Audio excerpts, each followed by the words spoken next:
There was no coincidence in the announcement of Australia's agreement for the resettlement of refugees in Papua New Guinea, PNG, coming 2 weeks before the start of a national election campaign. Under the deal, announced on July 19, all asylum seekers arriving in Australian territory by boat are to be flown to PNG for processing and resettlement, in return for additional foreign aid. A similar agreement with Nauru, a Pacific island with a population of 10,000, was reached on August 3. Opinion polls comparing public approval of the country's major political parties' handling of asylum seeker policy showed the announcement had improved the ruling Labour Party's figures from 17% in mid-June to 25% on July 29. During the same period, support for the Liberal National Coalition of opposition parties had fallen from 33% to 25%. 28% preferred none of the political parties, the highest figure recorded. Most asylum seekers reaching Australia by boat are from Iran,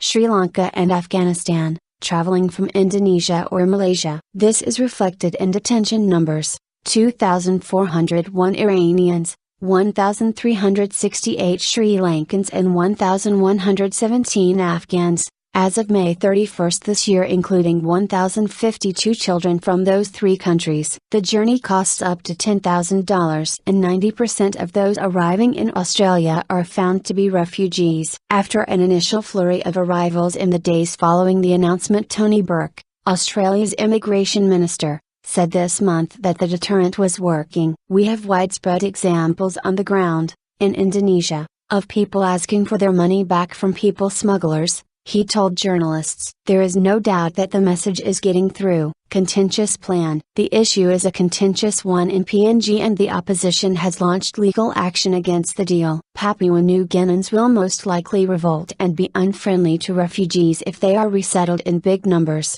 Philemon Nimble, a senior member of the PNG opposition, warned from Port Moresby. The Australian government is locked in a race to the bottom with the opposition that is costing this country billions of dollars and severely damaging our international reputation. Senator Sarah Hanson-Young, Australian Greens immigration spokesperson: "Australia is seen as a regional bully and manipulator," according to Nimble. With program costs projected to exceed $910 million, the pair's post-colonial relationship, often defined according to donor-recipient foreign aid arrangements, animosity inside PNG may well be exacerbated. The majority view is that there are countless social and economic problems that the government needs to resolve first before taking on additional responsibilities, which it can barely handle both financially and administratively, Nimble said. There are likely to be cultural and religious disharmony if the numbers are high. The population of Papua New Guinea,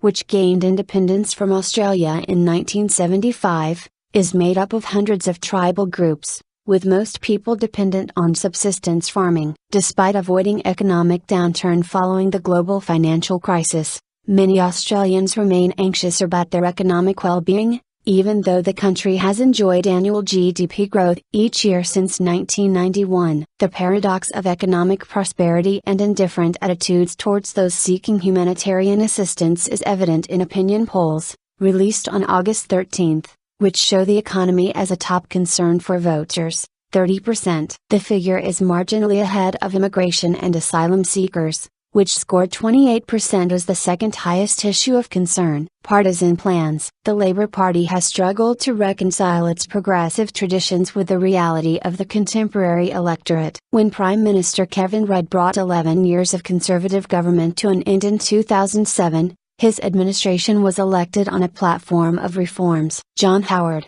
Rudd's predecessor, had left an indelible imprint on the country's social and political landscape, and the nation welcomed a change. Along with symbolic policies towards the country's indigenous population and the environment, Australia's treatment of refugees arriving by boat was a source of unease within sections of society. In 2001, Howard engineered an election win in part by politicising and militarising the issue of asylum seeker arrivals. Australian paratroopers stormed a Norwegian cargo ship seeking to enter Australian waters, after rescuing 438 asylum seekers from a stricken vessel in international waters. The Royal Australian Navy was subsequently engaged in operations, towing 4 vessels back to Indonesia, along with commitments to return boatloads of people to their points of departure. Howard excised areas of Australian territory from the country's Migration Act, escaping national commitments as a signatory to the UN's Refugee Convention, by granting temporary visas and processing asylum claims in third countries. A vast detention network sprang up, stretching from Australia's capital cities to its deserts and remote territories, and to South Pacific island nations. Incidents of mental illness, self-harm and suicide became widespread in some migrant detention facilities. In a 2008 speech to the Refugee Council of Australia, Chris Evans, then Minister for Immigration, distanced the new government from the excesses of the Howard era and its cynical politics of punishing refugees for domestic purposes. Howard's policy set was replaced with Labour's attempt at fairness and humanity. In retrospect, such ideals appear luxury of timing. Evans went on to highlight Labour's reduction in the number of people held in immigration detention, from 449 people to 279, according to the Department of Immigration. As of August 1 this year, more than 13,000 people deemed unauthorized maritime arrivals were held in a network of detention facilities across Australia and the South Pacific. By the time Labor formed government in 2007, boat arrivals had largely ceased to be an issue as boats arrived only in limited numbers. By late September 2009, the front pages of the nation's newspapers again depicted huddled passengers crammed into often unseaworthy vessels in the waters off Australia's northern coastline. Arrival numbers in 2012 jumped from nearly 5,000 people, in 2011, to over 17,000. More than 16,000 have arrived so far this year. Tony Burke, appointed Immigration Minister in July, is Labour's fourth in the portfolio since 2007. Break the business model. Labour has gradually returned most of Howard's policies, and with the Papua New Guinea announcement, Rudd, who reclaimed the office of Prime Minister in June after being ousted in 2009 by his then deputy Julia Gillard,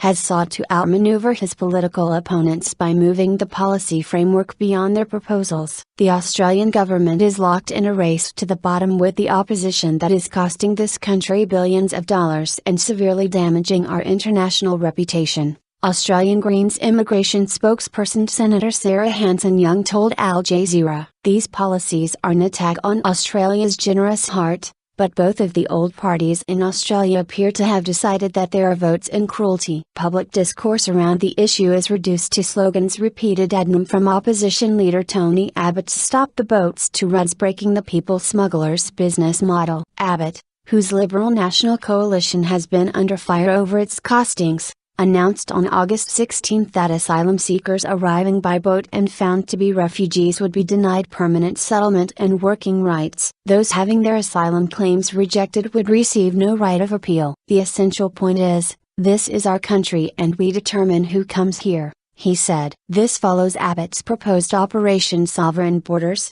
announced following the PNG deal, which would see a military general coordinate operations to combat the departure and arrival of asylum seeker boats through the Immigration Department. With weeks left until the September 7 election, both sides seem keen to shift political discourse to other areas of attention.